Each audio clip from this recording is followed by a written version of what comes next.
On the first day of 1956, one of the greatest legends of our time recorded Heartbreak Hotel in Nashville, Tennessee. His name was Elvis Presley, and this, his first hit, officially introduced him to the American national music consciousness. The song was inspired by a young man who died an untimely death and evoked the last words, "I walk a lonely street." It was a song that would serve as the definition of a generation of music unlike anything the world has ever seen since.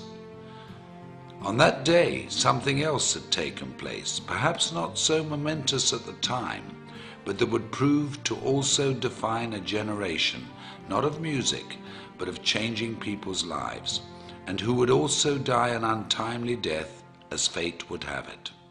On January the 1st, 1956, in a gritty little neighborhood tucked away in South Los Angeles called La Mirada, Mark Hughes was born. His life was fairly unremarkable.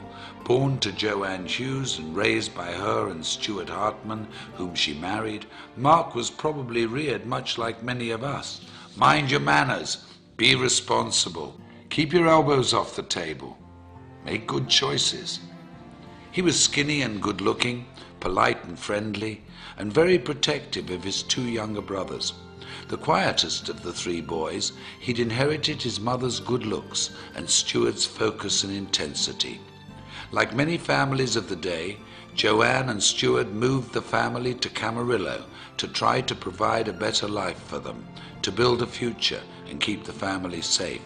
And like many other families of the day, their not-so-picture-perfect marriage fell apart and resulted in a divorce that would change the family forever. Mark's childhood was like many in the growing suburban community: school, day trips to the Channel Islands, bicycle rides and fishing outings. That all came to an end after the divorce, and Joanne began to chase her youth, trying fad diet after fad diet.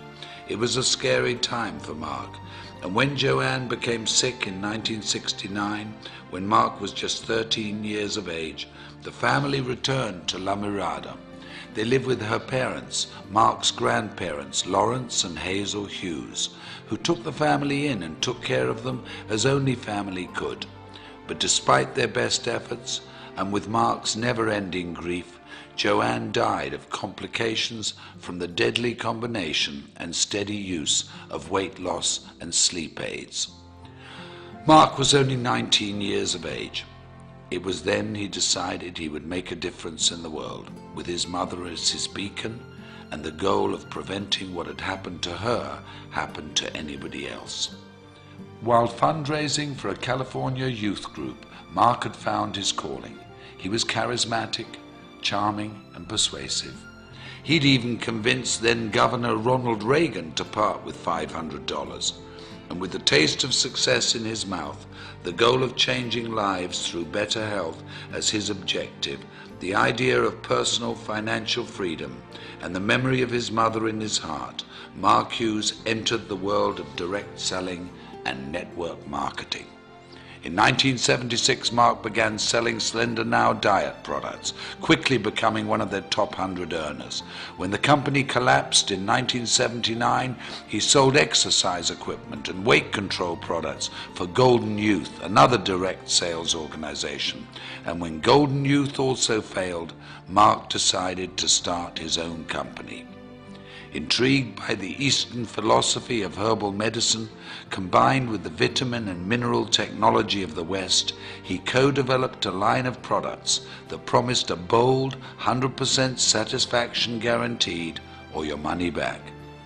At 24 years of age, Mark Reynolds Hughes, having taken his mother's maiden name, introduced Herbalife in the United States and single-handedly rewrote direct selling history. Unremarkable turned quite remarkable, if you ask me. I often wonder what he would think if he could see us today, sitting here in this arena, looking at how big our organizations have grown, reflecting on the company's incredible retention rate, tasting our new products, walking into a nutrition club, celebrating success at a new president's team experience, how proud he would be. How incredibly happy we would have made him.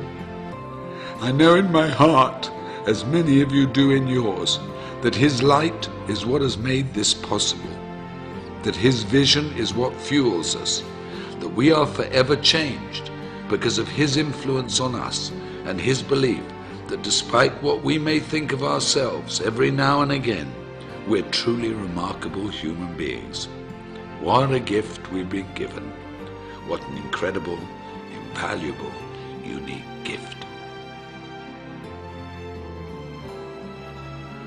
I had this incredible dream when I wanted to start the Herbalife company that we could help people lose weight and we could help them do it safely, and they would have not just hope, that they would have reality